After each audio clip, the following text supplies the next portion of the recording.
Hey everybody, I'm PeanutButterGamer and welcome to my final Zelda Month video. Who is this? Who is this? Who put this tiny sentiment hat on my head? Who's responsible? Stop playing the music! Stop it! Who changed my wallpaper to a picture of Santa with many adorable little animals? Who's responsible? Who's responsible for this? Was this like some kind of joke to you people? It's all making fun of PBG because he's so hot. You know,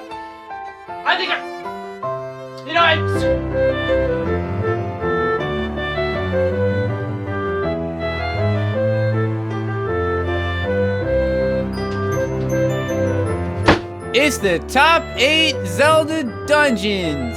Merry Zelda Month, everybody. I love you.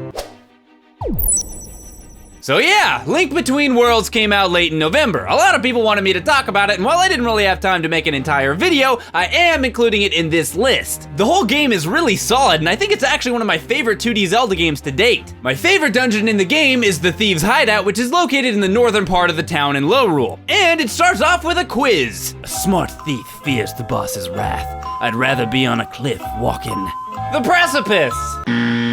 Sometimes it hurts too much to care. You think knowledge is power, but it's really a bear! Every time I say I'm a-leaving, this accursed life sets me right back to adventure in. Oh, wow, everybody! I'd like to thank the Academy! Not really, though. It's thieving. Lame. Since it's a thief dungeon, of course you can expect a lot of treasure, but there's also a lot of traps. Like this one where you walk into a room and a bunch of grabby monsters start attacking you. Unfortunately for me, I wasn't paying any attention when this happened. I died and I lost all my items. Okay, fly back to your house, go through the wall, rent your items back. You don't have enough rupees, go get more rupees. Gamble it all away at the treasure chest place. Go for a little walk and think about your life choices and eventually end up back in the dungeon somehow. Aw yeah, I've got myself a new thieving girlfriend. And in a pretty cool twist, instead of solving puzzles, now we just gotta find a way out of here. Only these pervs can't seem to keep their hands off my girlfriend. I feel like a linebacker in a football game, except I have a sword. That's probably not allowed. But it doesn't really matter because even if they do manage to get her, they just throw her back in the same dungeon without bothering to lock the door back up. Genius! Up next is a dungeon from Skyward Sword, more specifically, the Sand Ship. On the Sand Ship, we've got to save this guy's crew. The only problem is, they're all dead.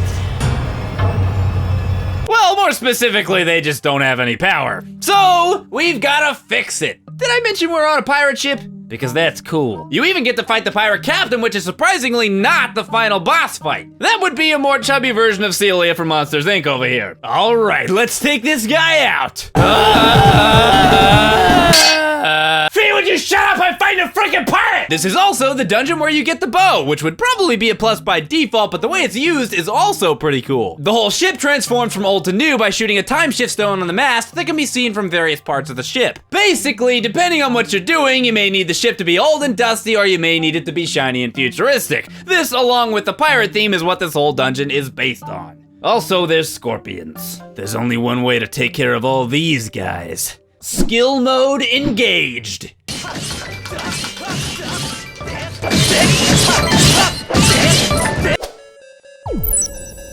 The next dungeon is Eagle's Tower from Link's Awakening. This dungeon is pretty complicated, but the basic concept is simple to grasp, which makes it fun. And that basic concept is, you're in a tower, and since ladders apparently haven't been invented yet, you have to destroy the pillars of said tower with a wrecking ball in order to collapse the entire building so that you can get to the top and fight the boss. And that, in a nutshell, is why I like this dungeon. It kind of sounds like an idea a 4-year-old would come up with, and I'm okay with that. It also has Kirby in it, more specifically anti-Kirbys, who I guess are basically evil Kirbys? Doesn't sound very threatening, but I don't know, after seeing Attack on Titan recently, the idea of being eaten is less than appealing to me. I've been talking about the Wind Waker a lot over the past few videos, as well as doing videos with it on my gameplay channel, but one thing I haven't really talked much about are the dungeons. More specifically for this video, the Earth Temple. A big reason why I like this temple is because you're actually accompanied by my favorite character in the game, Medley. You even get to ride with her on your boat on the way to the temple, which I always found to be a small but really charming touch. You also get to play as Medley by using the command melody, though her run animation is a bit stiff. This dungeon, as well as most of the other dungeons in this game, isn't all that complicated, but it has a lot of cool light puzzles, as well as just generally a creepy atmosphere. But oh well, I know I'll be fine because I have my best friend Medley with me. Where did she... Medley? Why are you looking at me like that? Medley? Medley? Medley! One of the Zelda games I've neglected to talk about over the years is the Minish Cap for the Game Boy Advance, but I remember it having some really solid dungeons, especially for a 2D handheld Zelda game. I didn't have a copy of the game handy anymore, seeing as how it's one of the games my older brothers seem to end up with for some reason. Stole my Wind Waker. What is it about fake coughing that always gives me the hiccups? Oh, jeez. So I had to play through the game again. I intended to include Palace of Winds in this list because, you know, way. But as I was playing through the Temple of Droplets, the dungeon right before the Palace of Winds, I remembered just how solid of a dungeon it was. By far the coolest thing about the Minish Cap is shrinking down to the size of a Picori and experiencing the world from the view of something about the size of an ant. And while there are other minuscule dungeons in the game, I feel like the Temple of Droplets does the best job of making you feel tiny as you explore it. Another thing I like is the fact that you see not only the element you're looking for, but also the boss of the dungeon really early on, both of which are frozen. So the whole point of the dungeon isn't to get where they are, but rather to find a way to melt the ice they're encased in. This dungeon also has a lot of different elements mixed into it. There's fire, water, ice, light, and as Eslo kindly reminds you, darkness. Watch your step, I don't want you to trip over anything. And what do I do immediately after that? Instantly fall. Just wonderful. Up next is by far one of the creepiest dungeons in any Zelda game, the Shadow Temple. And this temple is awesome for that very reason. They really didn't hold back with the whole dark theme in this dungeon, especially for an E-rated game in the N64 era. There's creepy music, skeletons and shiz, and there's even cryptic dialogue plastered everywhere. Shadow Temple. Here is gathered Hyrule's bloody history of greed and hatred. There's just stuff like that everywhere. The Shadow Temple is kinda tricky. You have to use the lens of truth a lot in order to see doors, traps, floors, and or gigantic invisible Grim Reapers with scythes. You know, just the usual stuff. But if all that scary stuff is getting you down, you can always play some bomb basketball to cheer yourself up. For two! Is it the shoes? One of the most highly acclaimed dungeons across the internet from what I've seen is Stone Tower Temple from Majora's Mask. And I think it's pretty safe to say it's praised for good reason. At first it appears to be relatively simple, but after playing through it a bit, you eventually start flipping the entire dungeon upside down with light arrows. And that's when things start getting really interesting, and it introduces some very creative and unique puzzle mechanics. It's also pretty awesome to see the sky from below you and pretty funny to watch Link fall from the ceiling. Oh no! Even before you get the light arrows, there's a lot of fun light puzzles similar to the ones I showed from the Wind Waker. And then there's this part, which is probably the only part of the dungeon I don't like. You have to shine the light into these mirrors for quite some time in order to charge the light so that you can run forward to continue the cycle. The only problem is these annoying black puff enemies straight out of My Neighbor Totoro keep respawning and won't leave you the frack alone. But now that I think about it, I've already beaten the game on this save file, so I can just cheat and use the light arrows even though I'm not supposed to have them yet. And if you don't have the light arrows, you can always use my one and only love, the Stone Mask. You can't see me! Suck it! Stone Tower Temple, also being the fourth dungeon in the game, has a lot of puzzles for every form Link can take. And since you have all four of the masks at this point, it also utilizes the Elegy of Emptiness in a lot of puzzles. So, I hope you like to play the Elegy of Emptiness, because you'll be playing the Elegy of Emptiness a lot.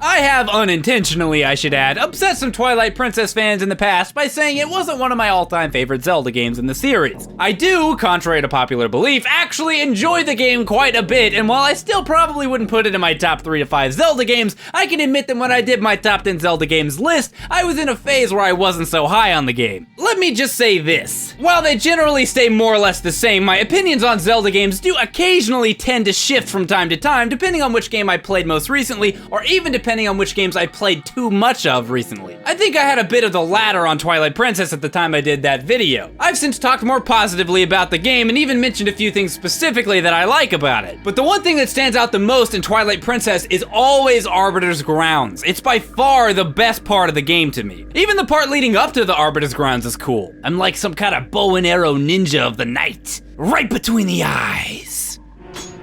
Got him. The Arbiter's Grounds is almost like a mixture of Indiana Jones and the Mummy to me. First you got the scarab beetles, and they're actually kind of freaking me out. Let's just change the scene here.